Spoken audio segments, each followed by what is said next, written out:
session, and I just want to make sure, can you hear me? Am I clear? Yeah, you're clear. Excellent. Very good. So I'm going to use a share screen option here. So let's make sure this works and is visible. And tell me, is that visible? Can you see that? Eric, we good?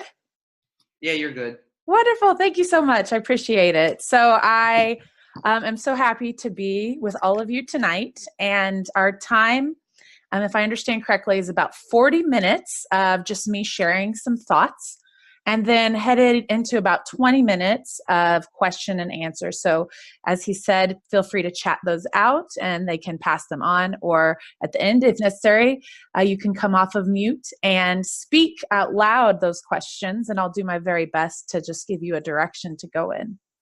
So I wanted to share that, it's not letting me move forward. There it is. That one of the inspirations, the biggest inspirations for me as a writer, has been my work with the National Writing Project. And that's through a chapter in my local area, but these are done nationally. So I know teachers around the nation are working through the National Writing Project. So much of my information and resources in regards specifically to writing as a process comes from the National Writing Project. And as he said, I'm a college adjunct working with pre-service teachers. Those are students who have the goals of graduating with an education degree, in how to best utilize children's literature as an instructional tool. And then, as he said, I do have experience teaching English language arts. So I hoped this quote would kind of help center us on there's a smiley face. Help center us on what it is to combine reading and writing. And I love this quote. Reading is like breathing in, writing is like breathing out. So I know some of the questions that have been asked already involve, is there a connection between reading and writing? And the answer is yes, there is. There's a connection between the process of reading and taking in information, and then the ability to write. Now, the connection and correlation is very like brain science. Some of you would probably be better at understanding that than me, but there is a connection when you are an avid reader. Very often that does come out in your writing and your ability there. So one of the basic skills is to say, hey, let's think about reading in tandem with writing, because reading can be a fun way to boost those writing skills and those abilities.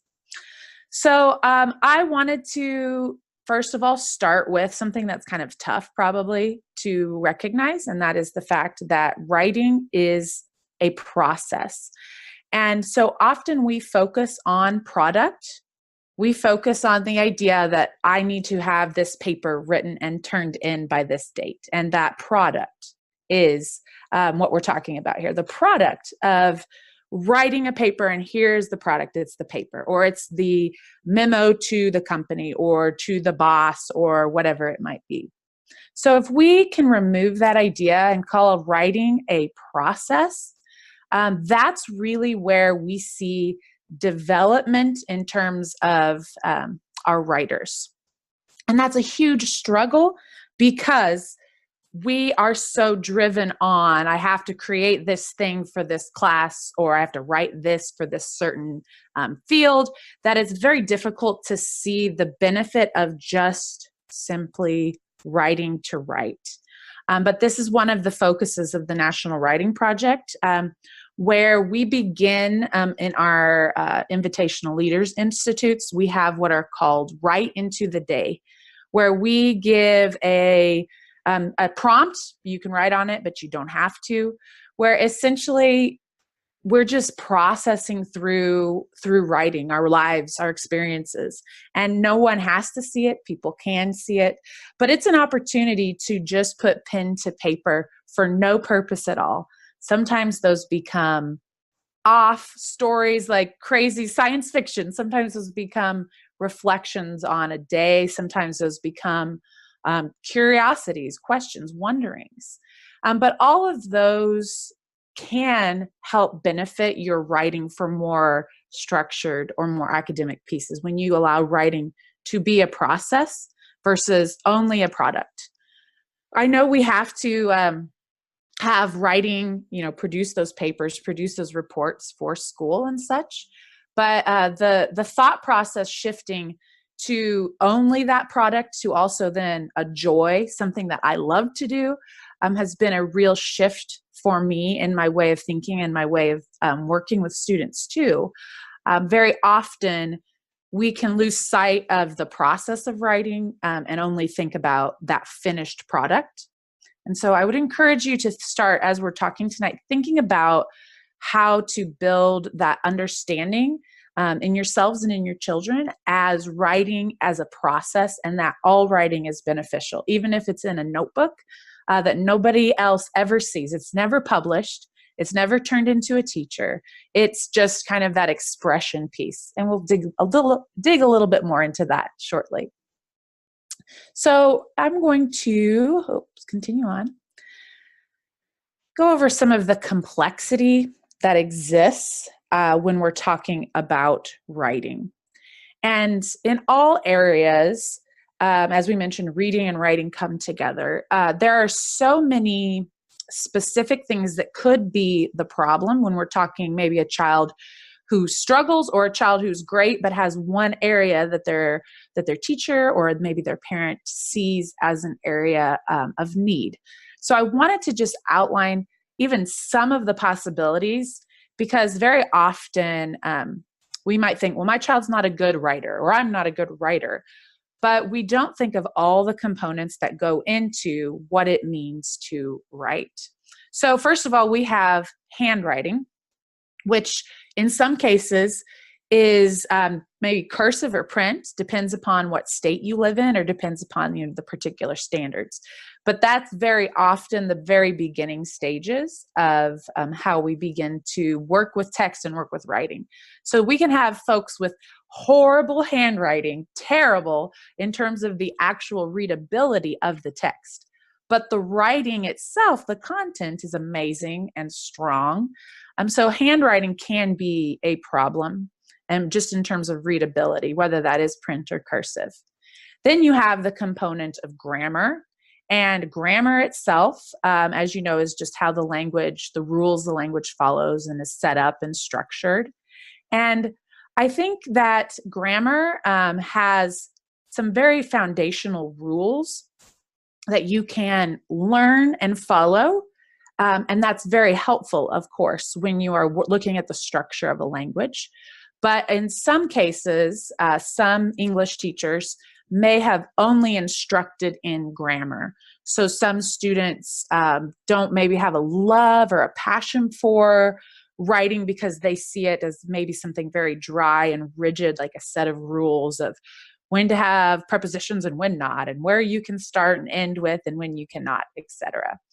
And so that component very often in a very general sense, it's kind of a stereotype, but it's a general sense, very often is what people think of is why they don't like writing is I don't have good enough grammar, or my English teacher when I was younger didn't say I did well enough, so I just decided I'm not very good at it.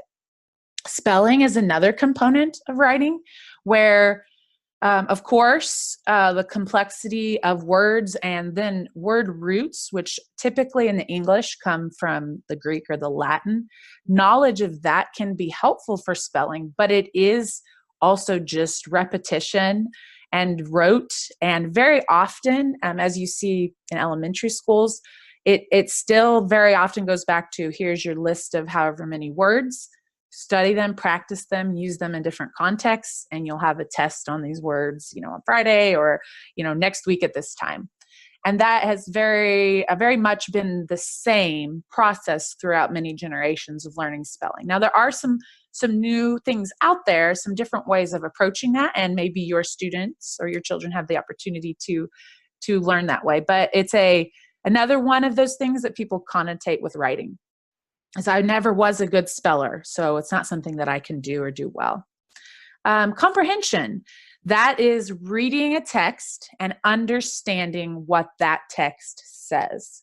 So there are students that I've had that can read with fluency throughout an entire text and then at the end have no idea what it was that they read. So ultimately, the goal would be to be able to read a certain text. Yes, read it, awesome, but not just have your eyes know what those words are, to be able to weave that story together and understand it. Then when we talk specifically on writings, we have the function of ideas.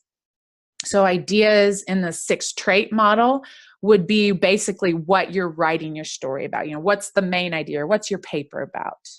There's also the component of organization. So now that you know your topic, you know your ideas of what we're writing about, how are you going to organize your piece? And this is something that is both awesome and difficult, because in order to help students with organization, there are some kind of rote methods, like the 5-paragraph essay, that can be helpful to give kids a kind of a hook to hang their hat on, if you'll use that as a metaphor, for how you could organize a paper. However, sometimes that then becomes, again, kind of rote, where that's the only way a student knows how to write an essay is following this formula, this way of writing. And so organization of a text can be vast and varied. And we'll get a little bit further into that here in the future, talking art and science. Craft is kind of thinking about the tools an author would use. So it's almost kind of like style, if you will, of how that person writes and the tone with which they write. Then we also throw in a component of vocabulary, where upper level, a very complex text, obviously have higher level vocabulary. And then as you go on down, as students are learning to read, are going to have lower level vocabulary. But basic vocabulary can make otherwise a very wonderful piece sound, like I said, very basic. So it lowers almost the skill set of the writer if your vocabulary isn't maybe up to grade level or up to par with your audience to whom you're focusing. Then when we're talking writing, again, we have editing and revision, which many folks do see as the same thing. But for the most part, editing would be that grammar piece, going through and adding commas or periods, the punctuation, making sure your verb tenses are in the correct order, etc. Revisions, however, are really important when you're taking a piece and you're looking at how can I make my ideas or even my organization better. So usually revision and editing in the mind of my students was the same, but the reality is we can even delineate those as two separate skills, where revision is where I analyze the piece for strengths and weaknesses, and I add sentences and I remove sentences and I mix up sentences if it makes more sense. And editing is where I say, okay, now that I've done all my revision, where do my commas and my periods, and where do I need to make spelling corrections, etc. Another component to the complexity that is the English language arts is oral fluency. And that's when a student is reading aloud, having the ability to take even almost like exclamation marks. And that would mean like they can say something with, ooh, come back here, exclamation mark, saying like, hello, how are you today? And many of you might yourself have heard or experienced when someone is reading without very good fluency, and that is very common, that can happen, where you have the opportunity to read and it's like, I went to the store. That can be a beginning learner. That can also be something that is a struggle for a particular person to read with that fluency, because you almost have to know what's coming to read well. For example, the exclamation mark, it comes at the end of the sentence. So there's times when you might read a sentence and realize, oh no, that was supposed to be said with this expression, and you might have to go back. So really fluent readers doesn't necessarily comprehend or correlate to comprehension. Sometimes you can be really fluent and not comprehend, or vice versa. Additionally, there's structure of the writing, which is similar to organization, but that can go to even more specifics of like your sentence structures and how you give it a fluency, almost like a sing-song that sounds good as it's being read aloud. You have usage, like word usage, which correlates with connotation, because knowing the word is vocabulary.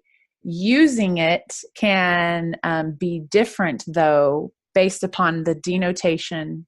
The dictionary definition is denotation, or the connotation, which is how people think of a word, whether it has a positive or a negative connotation. That particular subcategory, really, of vocabulary is often a struggle for language learners, simply because that's more cultural.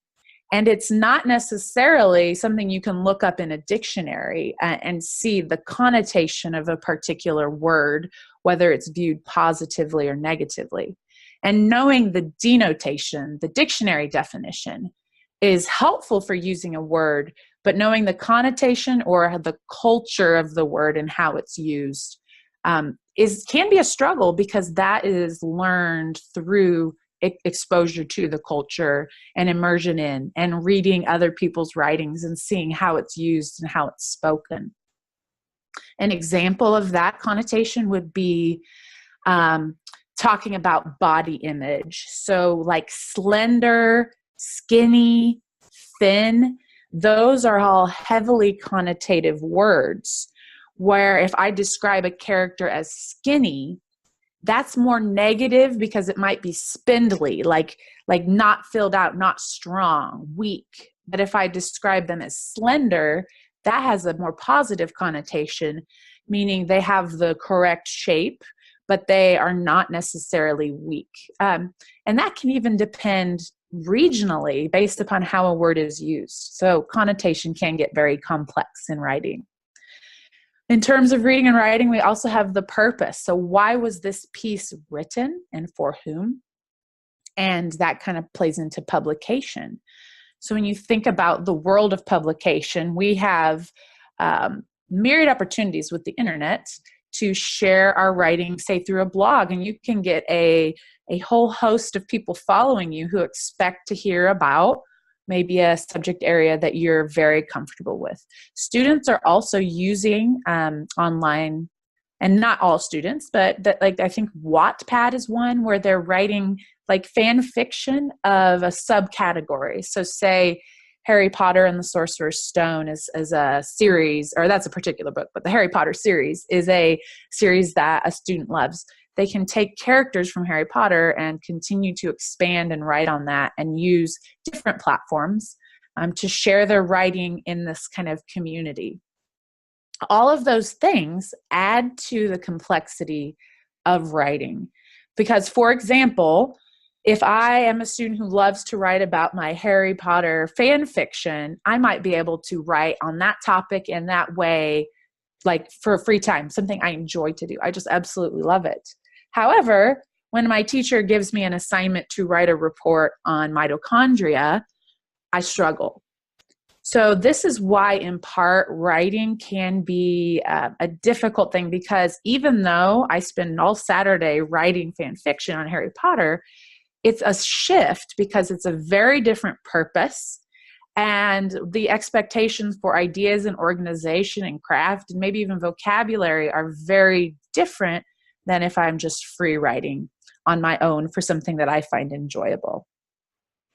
So with that said, I wanted to bring in this idea of the uniqueness of learning the language and how there can be some issues that a student might face. So that would be, if you're an English language learner, obviously you probably have a language of origin, which is amazing. And in that case, learning the English language can make it difficult then to translate to writing, because there's so many processes that are going on, mentally, to absorb what you're writing on the purpose, to create your ideas, to find the vocabulary that you need to describe that particular whatever you're discussing. And so that can be something that's a little more difficult for students then, is if they are new to the English language. Another thing that can happen with students is a physical barrier, like a visual processing.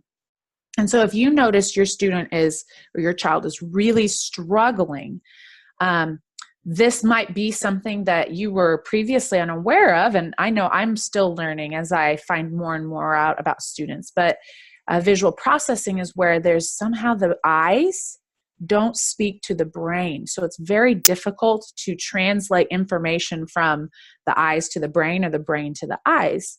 And that I am no specialist in, but if you have a particular concern in that, that is something that can and does happen that can be a barrier to a student having immediate success, say with reading or writing. Another one can be a mental barrier such as ADD or ADHD. And those, again, are more diagnosable by someone who is a medical professional. But that is the idea of focusing can be a big struggle for students. And so it's got to be what we would say developmentally appropriate.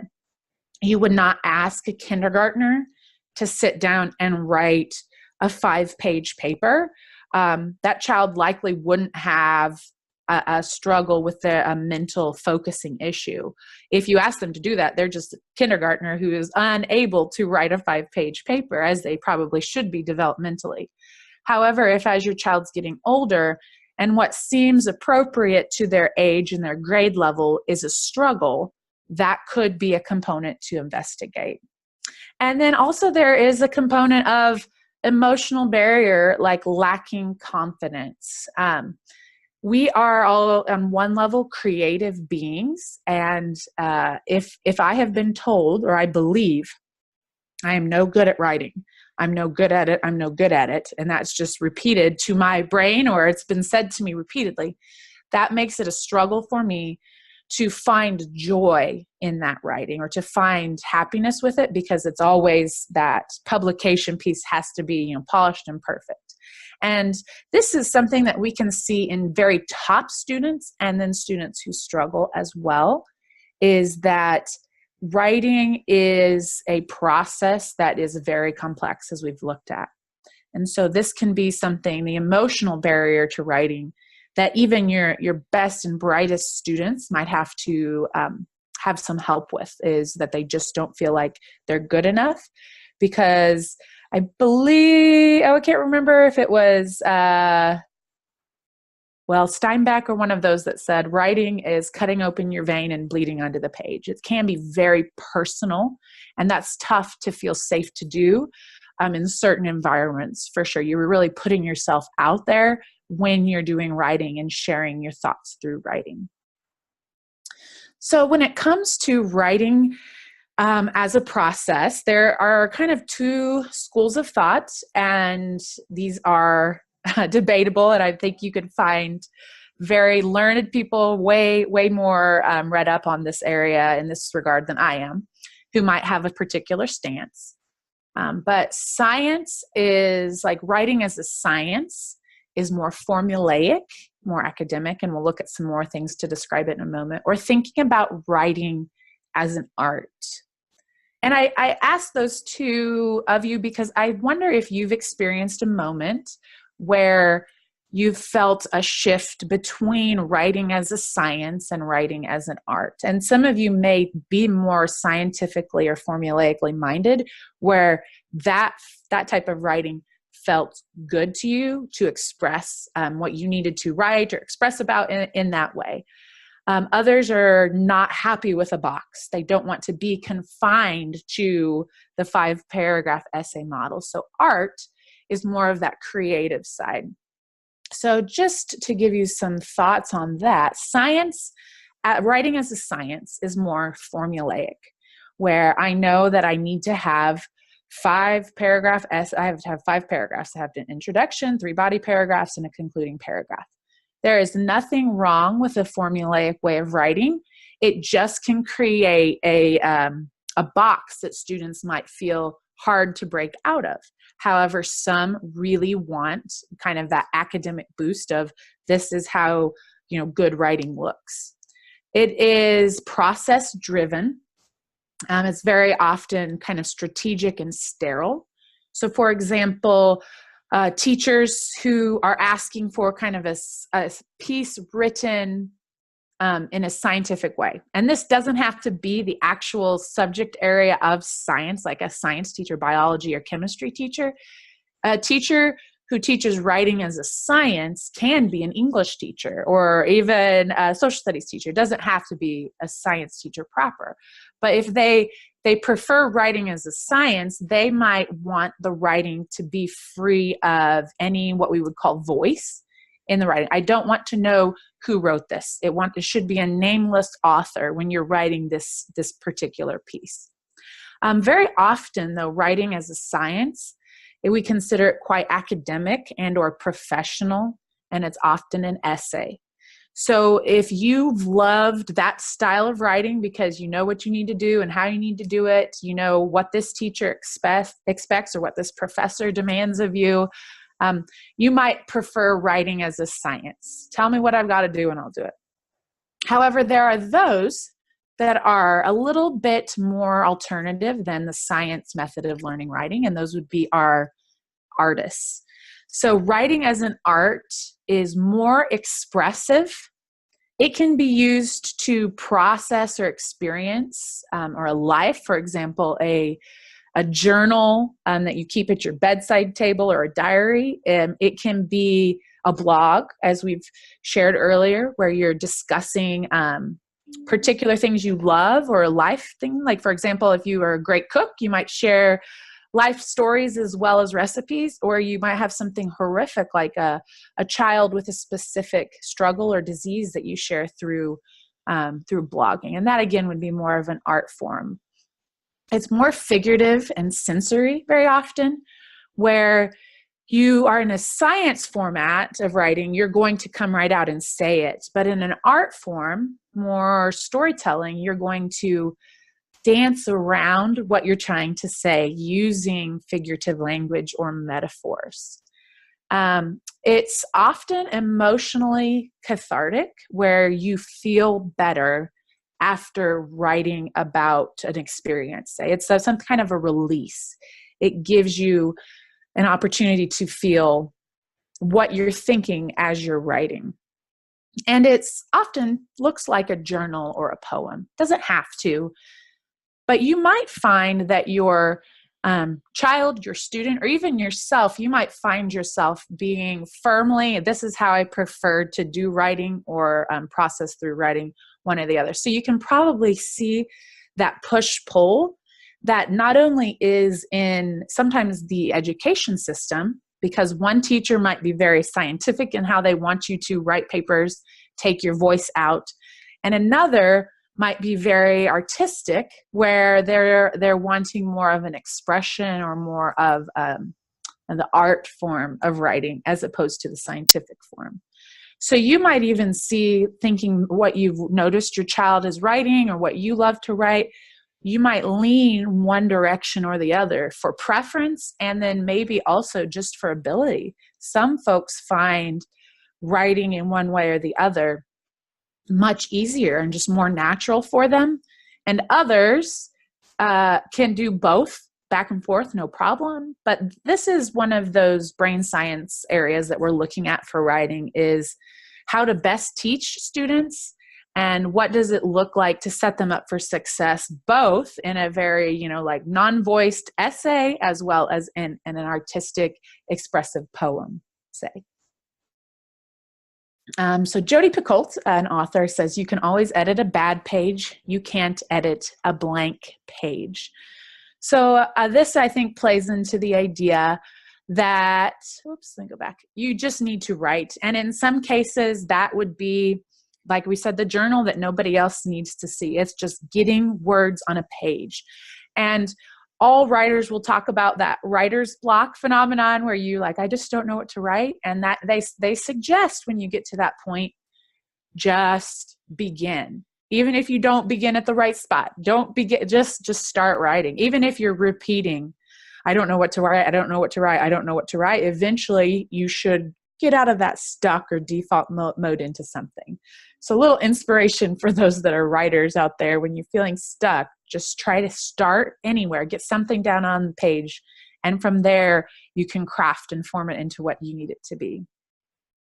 In terms of academic text types, very often in schools, now this is a big brush stroke, a very broad brush stroke. So understandably, some schools do very different methods of teaching and wanting writing to be taught as opposed to others. But just a general thought is that very often it's persuade, inform, or entertain as the text types. And on the right, you'll see, though, a prevalent English language arts teacher named Kelly Gallagher is an advocate for teaching various purposes, which is what my class that I teach for Boluo School is based off of, is these different purposes. But on the left, you'll see very often persuade, inform, and entertain are how students are taught to think about the different types of text. In elementary school, and I believe I'd have to look at the Common Core percentage. I believe elementary school is predominantly 80% writing to entertain or to narrate, to tell a story, to write a poem, and it's more 20% to inform. And that's just general statistics, again, not specific to your school or maybe the teachers that your students have or you had. Entertain, though, is much higher, or narrate is much higher in the elementary. When you get into secondary, middle school, and high school levels, middle school, it's a little bit more of equal, I believe, about 50%, so inform, 50% entertain, 50%. And then high school, it's actually kind of a switch to where you have a lot more informing and persuading and very little, like 10, 20% more of that entertain, stories and poems pieces. That varies, and please don't make that to be indicative of every school everywhere. But that's very often the process the students follow, is that they write very often entertainment at the beginning of their writing career in elementary school, and that shifts over to the purposes of informing and persuading as they get older. Kelly Gallagher, again, who I'm referencing on the right, says, though, that even high schoolers, they need to write for various purposes. And so one of the inspirations for some of the writing that I do with the students comes from Kelly Gallagher's Write Like This. And he recommends these different purposes for writing: express and reflect, inform and explain, evaluate and judge, inquire and explore, analyze and interpret, take a stand, and propose a solution. However, in these classes, we do not necessarily just isolate one purpose. Very often we will analyze a text to look at, okay, so how much of this is inquiring and exploring, like number 4's purpose? How much of this is expressing and reflecting? And that it serves as a tool to help the students craft their pieces. For example, we look at a piece that is congrats newly minted NBA rookie. That is an ESPN or Sports Illustrated, one of those articles. And it's written in this very sarcastic tone, essentially offering to spend the money that NBA rookies will be making. I'll spend the money for you. And it goes through this top 10 list of ways that you can misuse your money in the NBA. So it's a very lighthearted and playful piece, but yet it has some truth there in the idea that they're offering to inform and explain, but really it's playful and fun, saying, I'll spend your money. So it provides a challenge for students to think about what they could offer to someone, but it does combine together a lot of different purposes rather than maybe being just the stringent, this paper is only to inform, or this piece of writing is only to entertain or to persuade, possibly. So here are a few best practices for writing when you're looking at your students or your children at home. First of all, create a positive atmosphere for writing. You might, and this might be silly, but you might have dimmed lights or a special place or a little like decorated nook or something above their desk that's a picture they love or inspiring. Write, and write some more. That would go back to the idea of you can't edit a blank page. So if you want your students to love to write, giving them opportunities to find what they do like to write, or what's fun, without necessarily the red pen, the editing pen coming out. NaNoWriMo, one of the resources I'll show you in a moment, is a practice to have people write a book in the month of November. It's National Novel Writing Month. And they tell you to put away your inner editor and just write. So that is a resource I'll show you later on as well, as to maybe something that could help your child to really get into writing, is just doing it, just continuing it. Model writing as a process. So students need to see their teachers, maybe even their parents.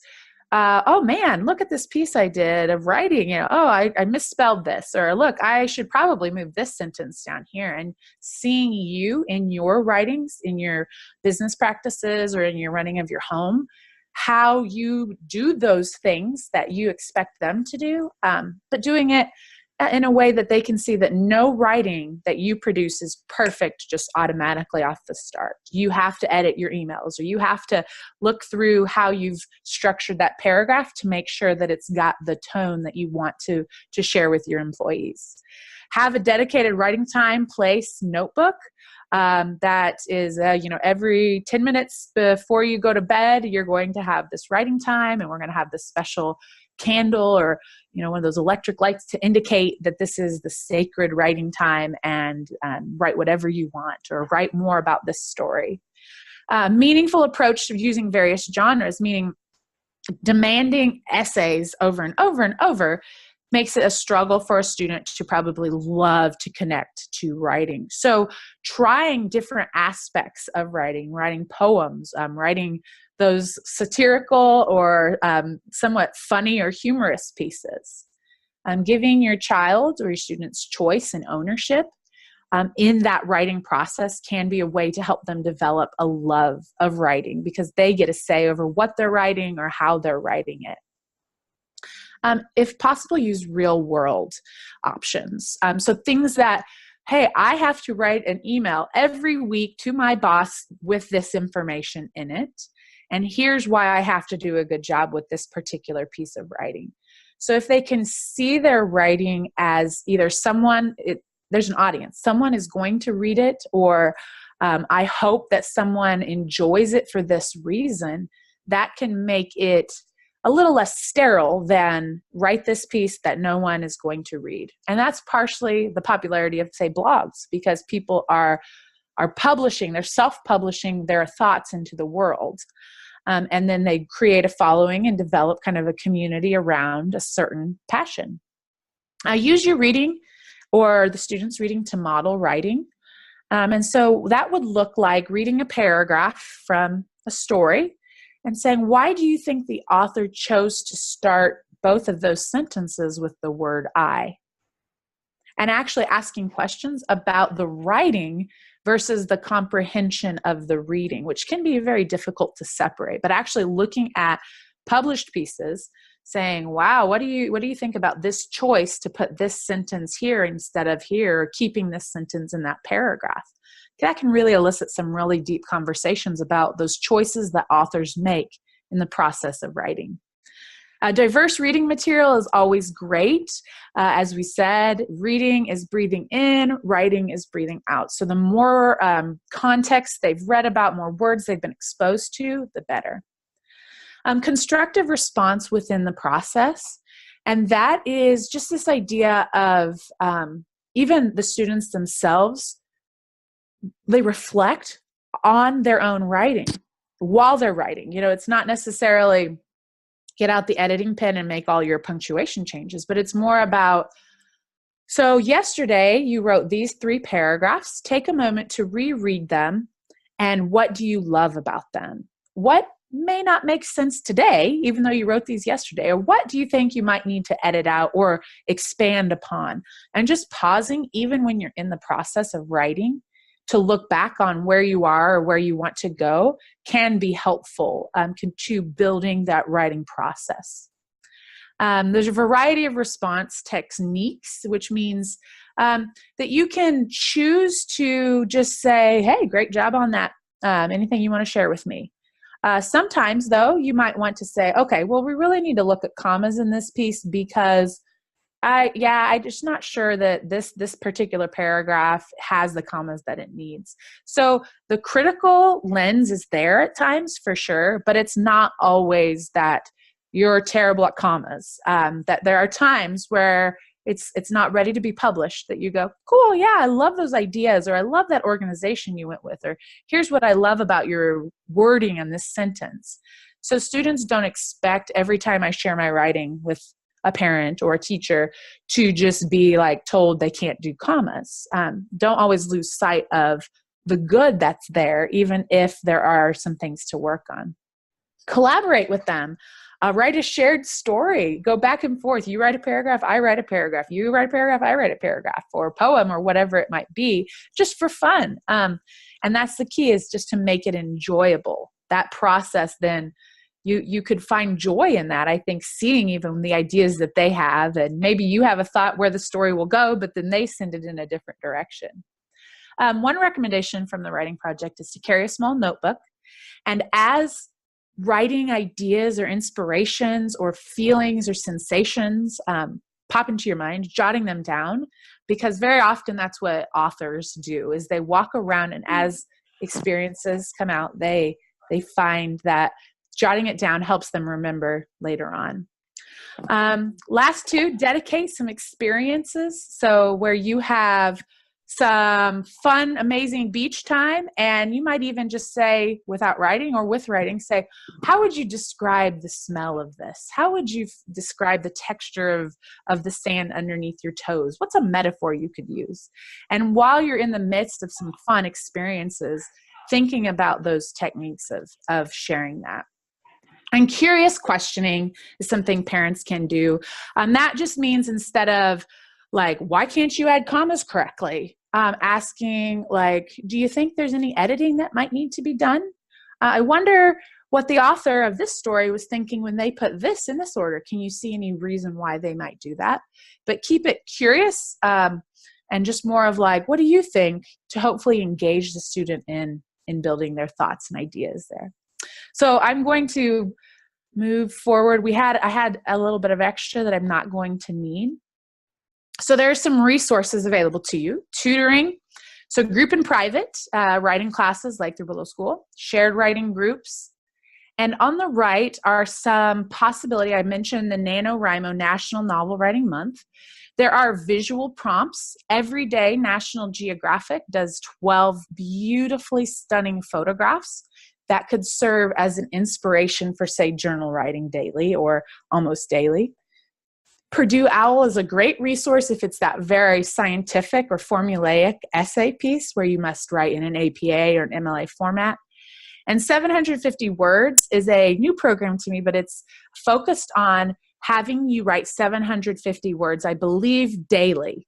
Your goal is just to write 750 words. That would probably be more for advanced students or more for adults. But the idea is once you begin writing, more and more writing will occur just for pleasure and for joy. Okay, so these questions, I believe, were turned in previously. And so one of them was, my kid likes reading. Do you think reading can help writing? Is there any strategy to that? So I think this plays in perfectly to what we've discussed tonight, that yes, absolutely, reading is breathing in while writing is breathing out. So I would recommend that modeling strategy that I shared with you. So whatever book that your student or your child is loving to read, grab a page of it and say, okay, hey, look, this paragraph is 3 sentences. This paragraph is 12 sentences. Let's read it. Why do you think the author chose to make this one so short and this one so long? What information is shared through those? Oh, what does this word, why do you think he chose this word instead of that word? And just asking your child about the decisions that the writer made as they're reading it can be a way to both connect you to that particular book that your child's reading, but also then help boost their writing, because those are processes that writers must do. Is having a big vocabulary important for writing? This, I would say, it helps to advance the audience for whom you're writing. So, for example, if it sounds like it's very elementary, it can not come across as being written for adults or to the audience of adults. So it is good to build vocabulary, but that can be done through speaking, listening, through reading, through various other forms of writing, playing with words. So is it important for writing? Depends upon your purpose, I would say. It depends upon why you need to do that writing. But is vocabulary a good idea to build in your student? I would say yes. My child writes every detail, but he ignores the main ideas. How can I help him to organize? Great question. So I would recommend graphic organizers or even an outline, and those are easily searchable and found on Google. But graphic organizers are sort of templates where you can discuss in advance, or the child can outline in advance what the purpose of the particular paragraph is. So say body paragraph 1 in that formulaic writing that we've discussed. The purpose of this paragraph is to demonstrate that chocolate has health benefits. So bringing that child back to the idea of this paragraph is about the health benefits of chocolate. Is this detail backing up that information? Is this detail backing up that information? So always having a purpose. Why are you writing this paragraph? What's the reason for it? And does that detail add to that? And if it becomes way too long, think about then what details are extra, what details really kind of are repetitive, or maybe we could combine those 3 sentences into one with more of a list so it doesn't become too much of all of these details. I hope that helps on number 3. Number 4, my child is afraid of writing. How to develop writing interest for my child. Okay, so I would say in that case, let's figure out where the fear comes from. Is the fear maybe confidence, like I don't do a good job at this, and so there's no joy in it, so they're fearful of being judged or thought to be stupid, so they don't want to do it.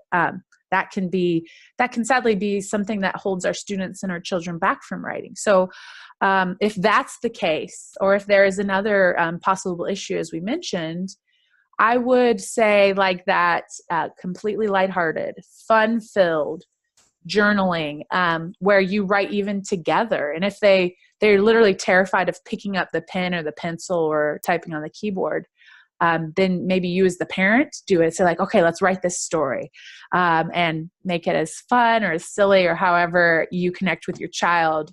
But you could begin with, it was a dark and stormy night, and you could even use your child's name. And my child was curled up in bed when suddenly he or she noticed ... and then say, okay, what did they notice? And give the child the opportunity to, with some support, in that case from you, flex those creative muscles, like go with it, write the story. And sometimes it's a parenting challenge to give them permission to let that creative energy flow without like it always being very, very strictly like we have to write it in this scientific way. So I would dabble with the more art side of writing as a process first, and make it fun, make it where it's enjoyable, where you're enjoying your time. And I would hope that if it's not a barrier that we mentioned earlier, that is something that the child cannot help, that the more and more exposure to writing as a fun process, as an expressive process, that could then help to translate to overcoming that fear of writing. All right, so we'll have some Q&A. And Eric? Yeah, thank you, Mrs. Hamm, for your tips in writing. Yeah. So we have some questions here. So the first question is, My child's writing is very boring and dry. How can he improve and write more beautiful pieces? So that seems to be more of an art probably question than a science question. Um, and so one recommendation I might have would be to, they have free samples of paint strips at like a Home Depot or a hardware store.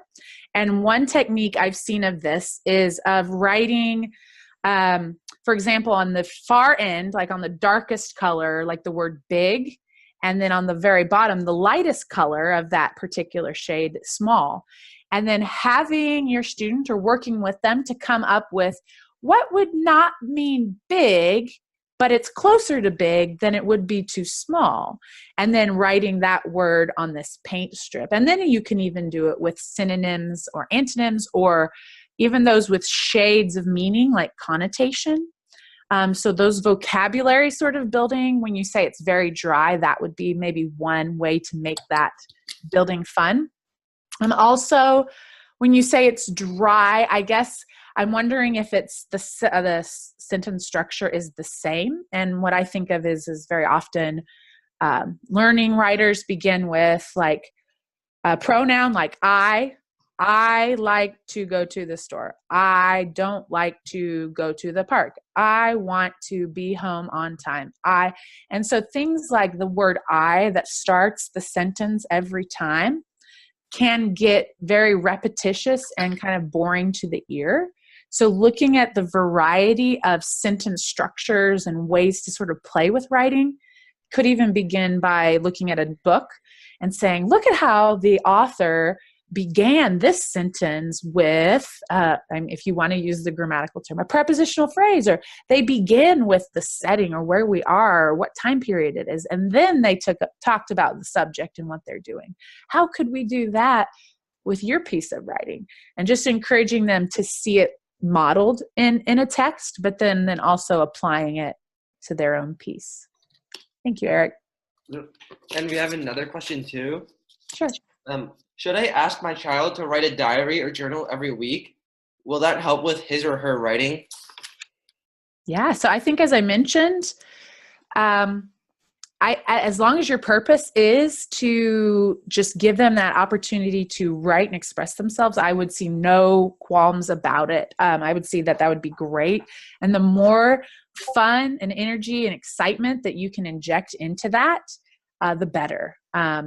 So if you have, say, a television show that you and your family love to watch together, and every week you've discussed together, say, the events of the television show, well, you could have your child write then, not necessarily something you'd share online, but like in a notebook, their predictions for next week, and then what's going to happen and why. And then you could always revisit those the next time the show comes out and be like, how were your predictions? What did it look like? So even something like that, like journaling a common experience that you have in the family, or finding like where you go to the beach and just talking about it, jotting them down.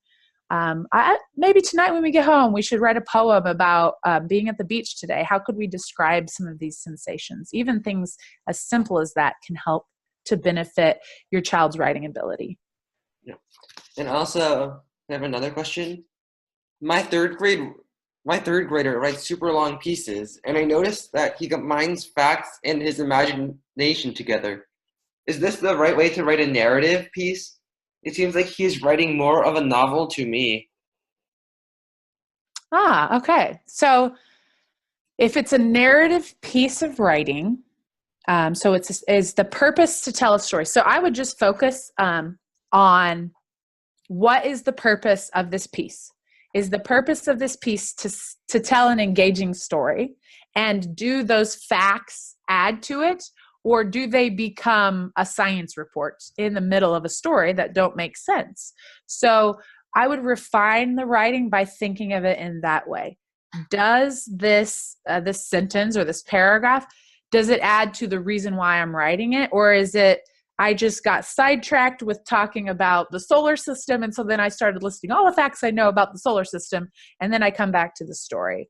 And if you look at authors who do use facts sprinkled in there, it's not like a giant paragraph of lists, because it's usually the story's written to entertain.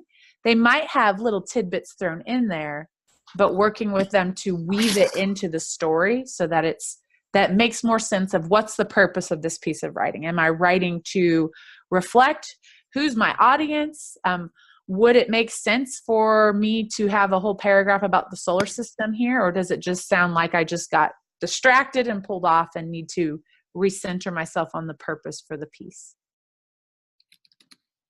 Okay, and how do American schools teach writing? Because in China, students need to learn to write different genres, such as narratives, essays, poems, and the language arts tests always require an essay at the end of the test.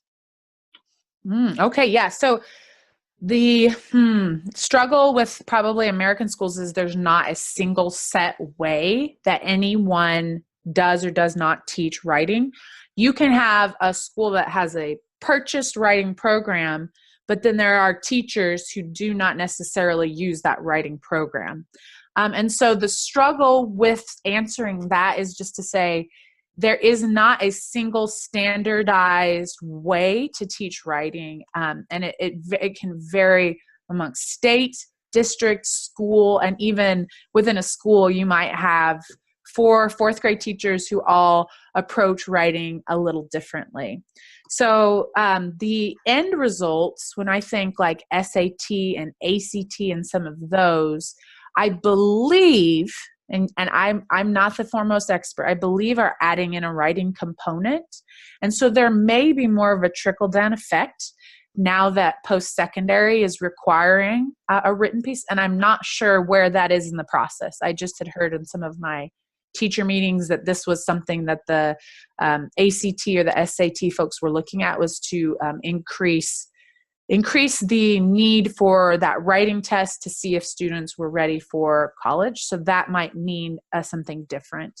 Because when you get to the secondary level, you have AP literature and AP language, both of which are advanced placement. So they have a very rigid way probably of teaching writing. Some schools though don't even offer AP courses, so they wouldn't teach writing or structure it in the same way. So I know that that's a very long answer just to say it does truly depend upon the school, the district, and even all the way down to the teacher themselves. So if you're questioning, like for example, your students in middle school and there is one 7th grade English teacher for all the middle school, you might, if you're not sure how your child's going to be graded, if they don't have a rubric, you might ask to say, what are the expectations for this assignment, or what are your expectations in terms of writing? And very often a teacher will have a rationale or even a format or a way that parents can help their students be successful regarding writing in that particular class.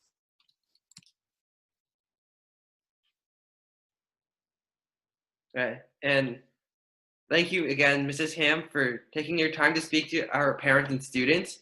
And your stories and thoughts were very fascinating, and we learned so much. And also, thank you to all of the participants who joined the seminar tonight. We hope you enjoyed the talk and can join us in our next event from Boluo School. Good night, everyone. Our summer session enrollment is starting soon, so please watch our communication sent out on WeChat. And please contact us if you have any additional questions. Have a great night, everyone. Yeah, thank you, Eric. No problem.